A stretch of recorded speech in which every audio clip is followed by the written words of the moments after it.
नमस्कार, मैं हूं सुधीर चौधरी और डीएनए में आपका स्वागत है। आज से ठीक एक महीने पहले प्रधानमंत्री नरेंद्र मोदी ने आजाद भारत में काले धन के खिलाफ सबसे बड़ी सर्जिकल स्ट्राइक की थी और 500 और 1000 रुपए के नोटों को बंद करने का ऐलान किया था। इस क्रांतिकारी कदम को आज एक महीना पूरा हो चुका है और पिछले एक महीने से देश के तमाम लोग सिर्फ एक ही चीज के बारे में सोच रहे हैं और वो है कि वो अपना पैसा कैसे निकालें। नोटबंदी देश के लिए कितनी फायदेमंद है या नुकसानदायक है, इस पर देश की हर गली, हर नुक्कड़ पर चर्चा हो रही है। पिछला एक महीना केंद्र सरकार के लिए बहुत चुनौतीपूर्ण रहा है। संसद में विपक्ष सवालों की हंगामेदार फायरिंग कर रहा है, दूसरी तरफ जनता उम्मीदों के साथ सरकार की तरफ देख रही है। पिछले एक महीने में बैंकों और एटीएम्स के बाहर लगी लंबी लंबी कतारें भारत की दिनचर्या बन चुकी हैं, लेकिन परेशानी के बावजूद ज्यादातर लोग वैचारिक तौर पर सरकार के इस फैसले के साथ खड़े हैं। हालांकि ये बात कभी नहीं भूलनी चाहिए कि जनता के धैर्य का कैश कार्ड हमेशा के लिए नहीं होता। सरकार के फैसले के बाद जमीनी स्तर पर होने वाली परेशानियों की वजह से जनता के धैर्य का बैलेंस भी अब घट रहा है। यानी जनता इस फैसले के पक्ष में तो है, लेकिन जमीनी स्तर पर लोग सिस्टम से परेशान भी हैं और वो इस बात की गारंटी चाहते हैं कि ये लाइन आखिरी होगी। नोटबंदी के अच्छे पहलू भी हैं और इससे जुड़ी परेशानियां भी हैं। आज हम इन दोनों पहलुओं को आधार बनाकर आपके लिए एक गहरा विश्लेषण करेंगे और आपको नोटबंदी के बाद पिछले एक महीने का पूरा हिसाब किताब देंगे। साथ ही हम ये भी समझने की कोशिश करेंगे कि क्या हमारे देश में राजनीतिक पार्टियों का इस्तेमाल काले धन को ठिकाने लगाने के लिए किया जाता है। ये भी बहुत बड़ा सवाल है। देश के लिए अपने बेटे, अपने पिता, अपने भाई या पति के बलिदान पर गर्व महसूस करना हमारे गांवों की संस्कृति का अहम हिस्सा होता है और आज हमने इस संस्कृति का एक on the spot DNA test किया है। इसके लिए हमने महानगरों की चकाचौंध से दूर उत्तर प्रदेश के 2 गांवों में जाकर युवाओं के जज्बे को रिकॉर्ड करने की कोशिश की है। 1965 में तत्कालीन प्रधानमंत्री लाल बहादुर शास्त्री ने जय जवान जय किसान का नारा दिया था। इस नारे के पीछे 2 वजहें थी। पहली ये कि भारतीय सेना पाकिस्तान के खिलाफ युद्ध लड़ रही थी और दूसरी तरफ देश में अनाज की भारी कमी हो रही थी। जय जवान और जय किसान के नारे ने उस दौर में पूरे देश के अंदर एक जोश भर दिया था, लेकिन अब जमाना बदल चुका है। शहर के शॉपिंग मॉल्स में घूमने वाले, महंगे रेस्टोरेंट्स में खाना खाने वाले और वीकेंड्स पर फिल्में देखने वाले ज्यादातर लोगों को शायद इस बात का एहसास नहीं होगा कि उनकी जिंदगी में जवानों और किसानों की कितनी बड़ी भूमिका है। और यही वजह है कि हमारे देश में किसानों और जवानों को वो सम्मान नहीं मिलता जिसके वो हकदार हैं। हमारे आज के विश्लेषण में इस सोच को बदलने की ताकत है और ये आज आपको देखना चाहिए। और इसके बाद आज हम आपको ये भी बताएंगे कि टाइम मैगजीन के रीडर्स पोल में नंबर 1 पर होने के बावजूद भारत के प्रधानमंत्री Narendra Modi person of the year की रेस से बाहर कैसे हो गए और टाइम मैगजीन के संपादकों ने डोनाल्ड ट्रंप को पर्सन ऑफ द ईयर क्यों चुन लिया। ये दुनिया के करीब 200 देशों में रहने वाले 30 लाख लोगों के बेशकीमती टाइम की बर्बादी का डीएनए टेस्ट है। क्या टाइम मैगजीन ने एक तरह से ये कहने की कोशिश की है कि अमेरिका में रहना है तो ट्रंप ट्रंप कहना होगा। लेकिन आज का डीएनए टेस्ट शुरू करने से पहले देखते हैं आज की तमाम बड़ी खबरें नॉनस्टॉप न्यूज में। वित्त मंत्री अरुण जेटली ने कहा कि पिछले एक महीने में देश डिजिटल पेमेंट की दिशा में आगे बढ़ा है। सरकार ने कैशलेस ट्रांजैक्शन को बढ़ावा देने के लिए आज 11 बड़े ऐलान किए। अब कार्ड से खरीदने पर पेट्रोल डीजल 0.75% सस्ता मिलेगा। लोकल ट्रेनों पर मंथली सेकंड क्लास टिकट यानी कि MST डिजिटल पेमेंट करने पर ½ सस्ता मिलेगा। इसके अलावा रेलवे में कैटरिंग रिटायरमेंट रूम का ई-पेमेंट करने पर 5% की छूट मिलेगी। डिजिटल पेमेंट से रेलवे टिकट लेने पर 10 लाख का बीमा मिलेगा। 10,000 आबादी वाले 1 लाख गाँव में 2 कार्ड स्वाइप मशीनें लगेंगी। किसान क्रेडिट कार्ड से किसान खरीदारी कर सकेंगे। सरकारी बीमा कंपनियों के पोर्टल पर ई-पेमेंट से बीमा प्रीमियम पर छूट होगी। साधारण बीमा के लिए ई-पेमेंट करने पर 10% छूट मिलेगी। जीवन बीमा के लिए ई-पेमेंट करने पर 8% की छूट मिलेगी। 2,000 रुपए तक के ई-पेमेंट पर कोई सर्विस चार्ज नहीं लगेगा। फास्टैग या टोल कार के लिए ई-पेमेंट करने पर 10% छूट मिलेगी। एक प्रमुख उद्देश्य ये है कि अधिक से अधिक जहां तक संभव हो अर्थव्यवस्था का, इकोनॉमी का जो कैश ट्रांजैक्शन है वो कम हो केंद्र सरकार ने कुछ जरूरी सेवाओं के लिए 500 रुपए के पुराने नोटों के इस्तेमाल की छूट वापस ले ली है।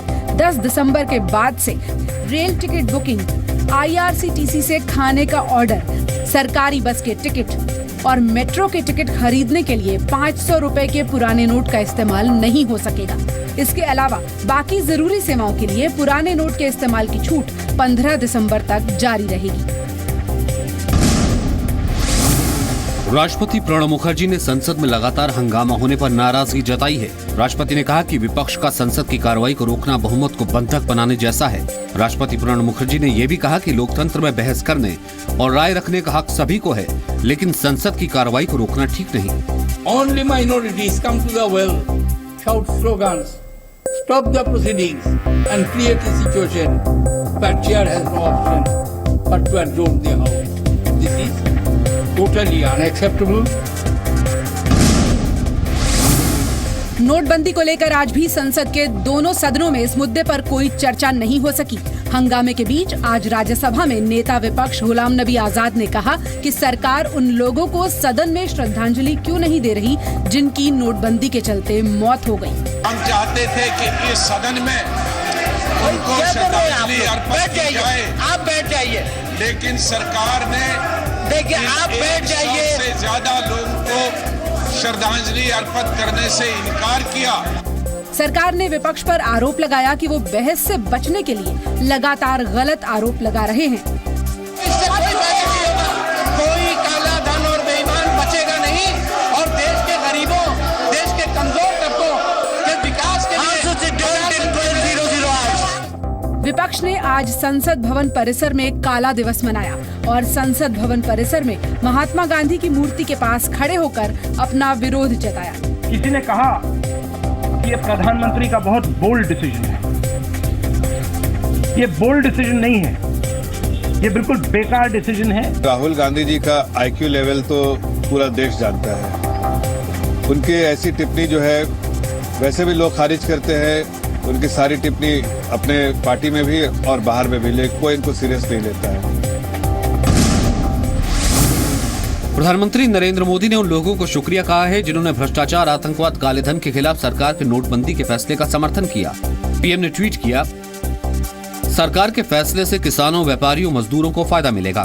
पीएम ने यह भी कहा कि इस फैसले से लोगों को थोड़े वक्त के लिए तकलीफ होगी, लेकिन भविष्य में उन्हें फायदा होगा। पीएम ने कहा कि ग्रामीण भारत के विकास में भ्रष्टाचार और कालाधन अब बाधक नहीं होगा।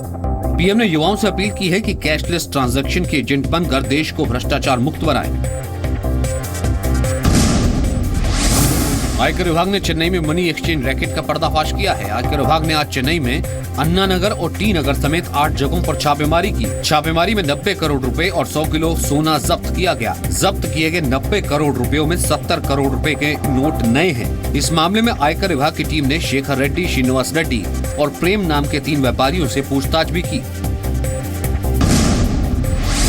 जम्मू कश्मीर के पुलवामा में आज संदिग्ध आतंकियों ने बैंक से 13.38 लाख रुपए लूट लिए। इनमें से 2.23 लाख रुपए पुराने और 11.15 लाख रुपए के नए नोट हैं। लूट की वारदात को अंजाम देने के बाद आतंकी फायरिंग करते हुए फरार हो गए।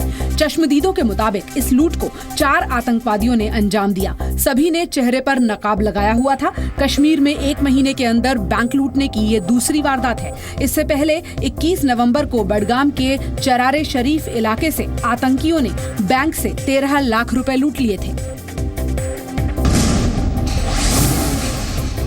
जम्मू कश्मीर के अनंतनाग में आज सेना ने लश्कर के 3 आतंकियों को मार गिराया। आतंकियों की पहचान राहिल अमीन, माजिद जरगर और वसीम के रूप में हुई है। कल शाम को इन आतंकवादियों के अरवानी इलाके के हुसैनपुरा गांव में छिपे होने की खबर मिली थी। राष्ट्रीय राइफल्स और जम्मू कश्मीर पुलिस के स्पेशल ऑपरेशंस ग्रुप ने इस अभियान को अंजाम दिया। गांव में और आतंकियों के होने की आशंका को देखते हुए सेना का अभियान अभी भी जारी है।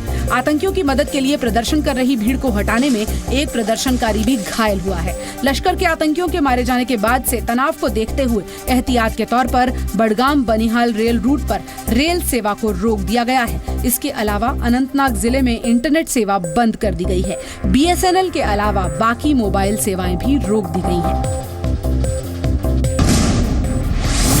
पाकिस्तान के उच्चायुक्त अब्दुल बासित ने कहा है कि पाकिस्तान भारत के साथ संबंधों में सुधार चाहता है। दिल्ली में आयोजित एक कार्यक्रम में अब्दुल बासत ने कहा कि दोनों देशों के बीच अच्छे संबंध पूरे क्षेत्र के लिए फायदेमंद होंगे। हालांकि अब्दुल बासत आज भी जम्मू कश्मीर का जिक्र करना नहीं भूले। बासत ने जम्मू कश्मीर को भारत पाकिस्तान के बीच सबसे बड़ा विवादित मुद्दा बताया। Pakistan does not wish to live in perpetual hostility with India. We remain positive and constructive, but at the end of the day, if we engage in purposeful diplomacy, I think we can realize results to our mutual satisfaction. तलाक पर Allahabad court ने सख्त टिप्पणी की है। Allahabad court ने कहा है कि मुस्लिम महिलाओं को 3 तलाक देना क्रूरता है और ये उनके संवैधानिक अधिकारों का हनन है। इलाहाबाद हाई कोर्ट ने ये भी कहा है कि कोई भी पर्सनल लॉ बोर्ड संविधान से ऊपर नहीं है। हाई कोर्ट ने ये भी कहा कि इस्लामिक कानून 3 तलाक पर गलत व्याख्या कर रहा है। बिल्कुल सही बात कही है कि 3 तलाक गैर संवैधानिक है, इसलिए इस पे पाबंदी लगना जरूरी है। ऑनरेबल जज जो है वो उनकी नॉलेज इस्लाम के ताल्लुक से बहुत पुअर है, अदरवाइज वो इतना सख्त लफ्ज इस्तेमाल नहीं करते और जज होने के हैसियत से तो उनके ऊपर और भी जिम्मेदारी आती है। हमारे मुल्क के कॉन्स्टिट्यूशन ने हमें ये पूरा हक और इख्तियार दिया है कि हम अपने मजहब पर अमल करें और मजहब इस्लाम में मुस्लिम पर्सनल लॉ हमारे मजहब का एक इंटीग्रल हिस्सा है। इलाहाबाद हाई कोर्ट ने ट्रिपल तलाक के मुद्दे पर 2 मुस्लिम महिलाओं की तरफ से दाखिल याचिका पर सुनवाई के दौरान ये बातें कही। हाई कोर्ट ने कहा कि इस मामले की सुनवाई सुप्रीम कोर्ट में चल रही है, इसीलिए हाई कोर्ट कोई फैसला नहीं सुनाएगा।